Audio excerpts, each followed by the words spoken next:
Welcome, focused learners, to another explainer. Right at this very moment, something absolutely remarkable is happening inside you. Think about a massive, bustling metropolis. For a city like that to survive, you know it needs a crazy complex logistics network. We're talking supply chains, high-speed highways, waste removal, and local delivery routes. Well, the human body, it's basically the ultimate bustling metropolis. You are equipped with over 60,000 miles of biological highways. So today we're going to explore this incredible biological logistics network that keeps us and the whole natural world around us alive and kicking. Okay, let's dive into this. Here's what we'll be covering today. First, the vehicles of life. Then, the biological highways. Third, the ultimate pump. And finally, transportation in plants. Section 1. The vehicles of life. So if our circulatory system is that sprawling city's delivery network, your blood is basically the massive fleet of transport vehicles zooming through the streets, carrying literally everything the city needs to thrive. Now, you might be surprised to learn that blood is actually scientifically classified as a connective tissue. Kind of weird for a liquid, right? But it makes sense because it physically connects the entire body. There is absolutely no living part of you where blood and its vital deliveries doesn't reach. It gets its signature red color from hemoglobin. And functionally, it's made of this water-like fluid called plasma. This plasma carries proteins, salts, and hormones. Think of it as a fluid river just waiting for specialized cells to float in. And floating within that plasma river are 3 highly specialized cellular vehicles. Let's break down some of the science jargon here. First up, we've got our red blood cells, or erythrocytes. These guys are tiny biconcave discs. And get this, they actually shed their own nucleus just to maximize their cargo space for that hemoglobin we mentioned. That sacrifice lets them completely master their main job, delivering oxygen. Next, the white blood cells, or leukocytes.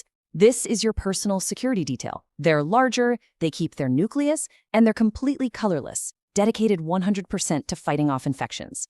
Finally, our blood platelets, also known as thrombocytes. These are colorless, non-nucleated fragments born in the bone marrow, and they have one absolutely crucial task: blood clotting. Let's look just a bit closer at that internal defense team. Your white blood cells actually have a super sophisticated, multi-tiered defense strategy. It's not just a bunch of random guards, it's an elite, specialized security force divided into 2 main branches. Granulocytes, which include basophils, eosinophils, and neutrophils, are essentially your immediate inflammatory first responders. Then you have the agranulocytes, so your monocytes and lymphocytes. They're the masterminds orchestrating your targeted, acquired immunity. This incredible diversity guarantees your body can deploy the absolute perfect tactical response to almost any internal threat. Section 2. The biological highways. Now, moving on to the actual roads. Arteries and veins are fundamentally different by design, which makes total sense when you see what they do. Arteries, those are your high-pressure outbound highways. They carry oxygenated, pure blood away from the heart to all your organs. Because this blood is being forcefully pumped directly by the engine, it's under intense pressure. So to handle that force, arteries are built with really thick, highly elastic walls, with aorta acting as the massive central trunk of it all. Veins, on the flip side, are the inbound routes.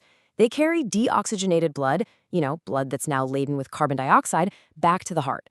The pressure is way lower on this return trip, which means their walls can be remarkably thin by comparison. But you might be wondering, how do these massive outbound highways actually drop off packages to specific microscopic houses? Well, enter the capillaries. The arteries branch off and divide into smaller and smaller vessels until they become these microscopic last-mile delivery routes.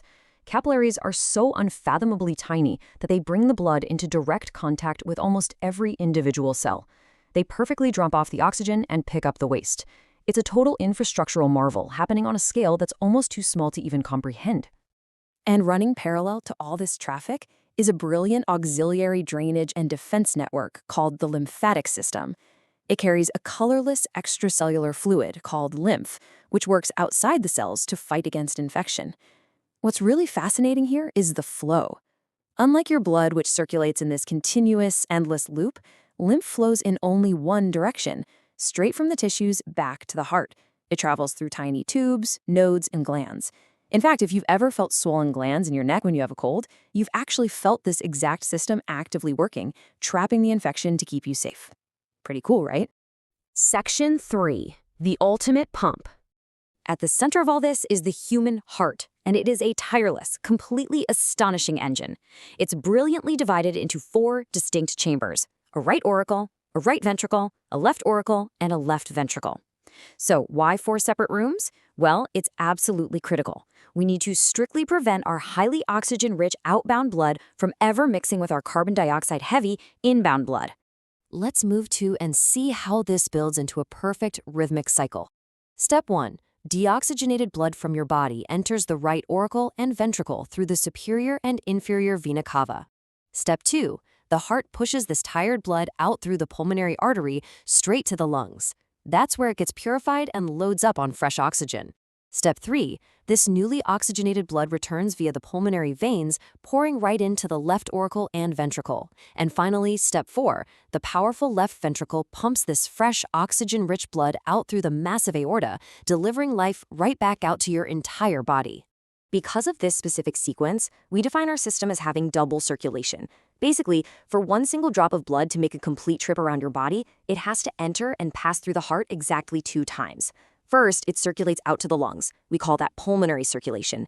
Then it comes back to the heart and circulates out to the rest of the body, and that's systemic circulation. The sheer brilliance of this evolutionary design is that it ensures maximum efficiency. It guarantees our high-energy human bodies get all the oxygen they need without suffocating in our own cellular waste. Section 4. Transportation in plants. Now, let's pivot to botanical science for a second, because plants have their own brilliant logistical networks, and they transport resources across vast distances entirely without a central pumping heart. Just like our arteries and veins, plants have 2 types of dedicated biological highways, and they have strictly separated roles. The xylem acts as the upward elevator. It actively pulls water and dissolved minerals from the depths of the roots up through the stem and out to the leaves. Conversely, the phloem operates as the distribution network. Once the leaves manufacture food through photosynthesis, the phloem transports that synthesized food downwards and outwards to nourish literally every other part of the plant. When the phloem distributes that food, scientists use a very specific term for it: translocation. Simply put, it's the active transfer of life-sustaining energy from the green photosynthetic factories, the leaves, straight to the foundational areas that need to grow and store energy, like the roots and stems. Meanwhile, the xylem's upward movement is driven by a process called transpiration. This is the constant loss of water vapor from the aerial parts of the plant, primarily those leaves. And this brilliantly illustrates nature's interconnected design, because not only does this evaporation create a suction force that continuously pulls more water up from the roots, but it also creates a vital cooling effect for the plant. It's essentially nature's built-in air conditioning system, which is just genius. From the microscopic capillary drop-offs in our own tissues to the silent, invisible upward pull of water in a towering oak tree, the logistics of life are relentless, perfectly structured, and completely awe-inspiring. I want to leave you with a provocative thought as we wrap up today. Knowing that your heart powers a complex dual pathway system every single second of your life, how many times did your blood complete this entire double circulation just while you were sitting here watching this explainer? Think about that. Keep learning, keep exploring, and I'll catch you on the next explainer.